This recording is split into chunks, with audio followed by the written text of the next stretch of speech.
Welcome to The Explainer. So glad you're joining us today. We're going to take a bit of a road trip.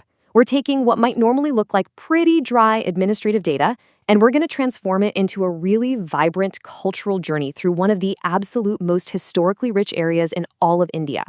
Okay, let's literally map this out. We've got 4 stops today. First, Agra, the heritage hub. Then, Mathura, ancient spiritual center. Third is Mainpuri, art and sanctuaries. And we'll wrap up with Firozabad, the industrial finale. Before we hit the gas, let's get some context. Uttar Pradesh is huge. We're talking 75 massive districts. To actually govern a space that big, facilitate policy, and make public service delivery efficient, you've got to wrangle those districts into 18 administrative divisions. Today, we're zooming right in on division number 18, the Agra Division. Now, anchoring our 4 stops with hard numbers from the 2011 census gives us a really fascinating baseline. Agra is the undisputed heavyweight here, over 4.4 million people. That makes it the 4th most populous city in the state. But then check out Mainpuri. It's got the smallest population of our group at about 1.8 million, but it actually takes the crown for the highest overall literacy rate at nearly 76%. Pretty cool, right? These statistics really lay the groundwork for understanding the people who actually live and work in these historic spaces. All right, stop number 1, Agra, the heritage hub. Now, Agra is obviously famous globally for its history, but its modern demographics tell a really important story that needs our attention. The overall literacy rate sits around 71%, but there's a pretty stark gap in there. Male literacy is up at 80.6%, while female literacy is trailing at 61.2%. That is a crucial data point that highlights the ongoing educational development happening right now in this massive district. So beyond demographics, how does a place like this sustain its modern economy? Well, Uttar Pradesh has this brilliant program called One District, One Product, or ODOP. You'll hear me mention this a lot today. For Agra, that economic engine is leather products. And we're not just talking about a couple of small workshops. This is a massive, massive industry. Thousands of artisans are making high-quality shoes, bags, belts, even furniture, shipping them all over for domestic and international markets. But look, you absolutely cannot talk about Agra without talking history, and its timeline stretches way, way past the Mughals. We're talking ancient roots, Jain and Hindu connections to places like Shoripur and Ranukta, going all the way back to 1000 BC.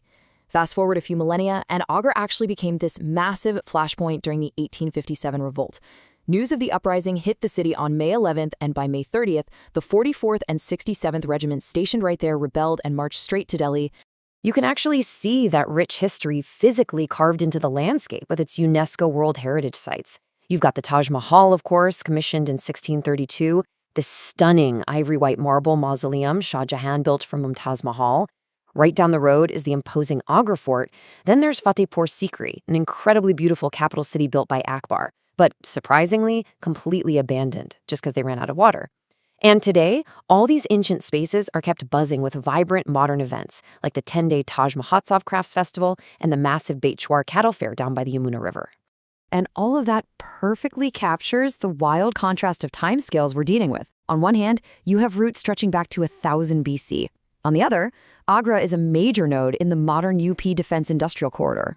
It's sitting on cutting-edge infrastructure like the Agra-Lucknow Expressway, which literally features a 3.3-kilometer emergency landing airstrip for the Indian Air Force. It's a place where the deeply ancient and the ultra-modern are basically neighbors. Moving right along to stop number 2, Mathura, the ancient spiritual center. Before we dive into the deep spiritual history here, let's check in on Mathura's modern economic ODOP. And honestly, it might surprise you. It's sanitary fittings. Yeah, metal taps and faucets. Mathura has a highly specialized micro-industry with about 50 different units producing these tops using a traditional sand die casting method. It is a super fascinating example of hyper-local industrial specialization. But beneath that modern industry is a timeline of just absolute resilience. The Greek ambassador Megasthenes actually wrote about this place, calling it Mathura, way back in the 3rd century BCE. And man, this city has been through a lot.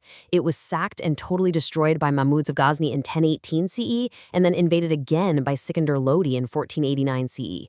But no matter how brutal the invasions were, Mathura just kept rebuilding itself. So the big takeaway here is Mathura's sheer cultural endurance. Take the Sri Krishna Janmabhoomi Temple complex, believed to be the birthplace of Lord Krishna. Historically, it has been destroyed and rebuilt an unbelievable 17 times. That same endurance shows up in its ancient art, specifically the Kushana period sculptures, known for these really distinct, broad-shouldered, fleshy figures. And that cultural heartbeat is still incredibly strong today. You see deep, deep roots in Brahmanism, Buddhism, and Jainism, all coming alive during Holi with traditional Ras Leela folk dances and Rasya love songs. Just like Agra, Mathura is a city of wild contrasts. On one side, you have serious heavy industry. Its refinery was actually the very first in India to produce BSVI-grade eco-friendly fuels. But then, on the completely opposite end of the spectrum, you have this intensely devotional cottage industry entirely focused on crafting gorgeous miniature outfits called poshak and intricate ornaments for idols. It's just this perfect blend of massive national infrastructure and deeply personal spiritual devotion. All right, rolling on to stop number 3, Manpuri, art and sanctuaries. Mainpuri has a completely different vibe, and its aesthetic identity is perfectly captured by its ODOP, Tarkashi art.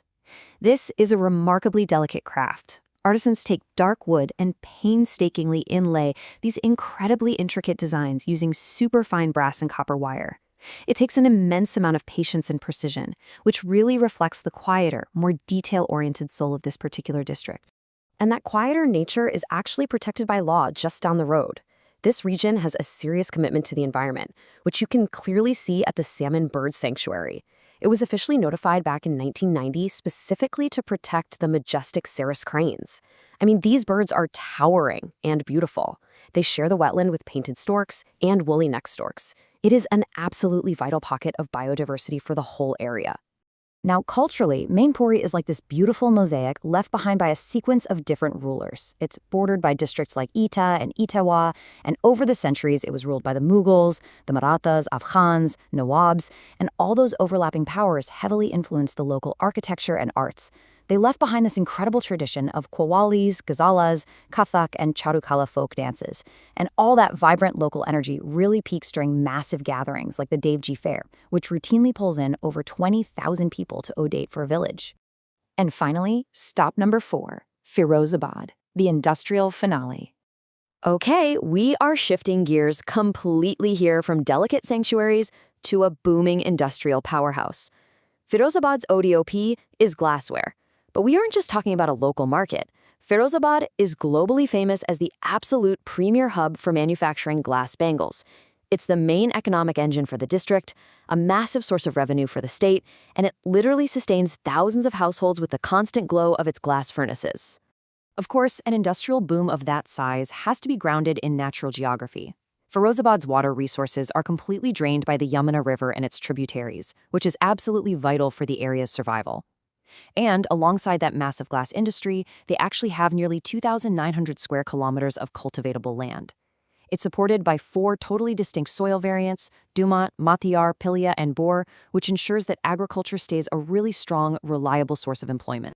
And, keeping with the theme of our road trip, Firozabad gives us one last stark duality. On one side, you have pure spiritual grandeur, the Mahavir Digambar Jain Temple, featuring an awe-inspiring 45-foot-long statue of Lord Bahubali. It's massive. But then, on the absolute opposite end of the human experience, you have the Chandravar Gate. That is the literal, bloody, historic battleground where Muhammad Ghori famously clashed with Jayachand. And that actually brings us to the end of our explainer. We kick this off by looking at rigid administrative lines on a map, the 18 divisions of Uttar Pradesh.